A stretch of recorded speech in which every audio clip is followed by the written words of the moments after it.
स्वागत है आपके एक ब्रांड न्यू वीडियो में। तो गाइस आज की इस वीडियो में मैं आपको बताने जा रहा हूँ कि कैसे आप ऐप पबजी का एरर है तो आपको सर्च मारना है प्ले स्टोर पे 111।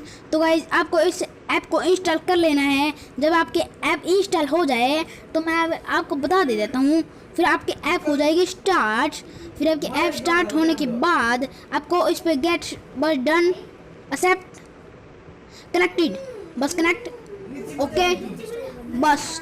और आपको मैं पबजी चला के दिखाता हूँ। फिर इसको ऑन करके हर बार आपको पबजी चलानी है, वरना गाइस आपकी पबजी नहीं चलेगी। तो गाइस मैं बहुत जल्दी बोल रहा हूँ तो मुझे माफ़ कर देना भाई। क्या करें, आपको टाइम पास भी नहीं कराना है, मुझे आपको जल्दी से बता देता हूँ। गाइस ये देख सकते हैं, मुझे इसको मेरे साथ खेलना हो तो आईडी बता देता हूँ, कैरेमिनाटी 12 खेल सकते हैं। तो गाइज अगर वीडियो अच्छी लगी तो लाइक सब्सक्राइब शेयर सब कुछ कर दीजिएगा।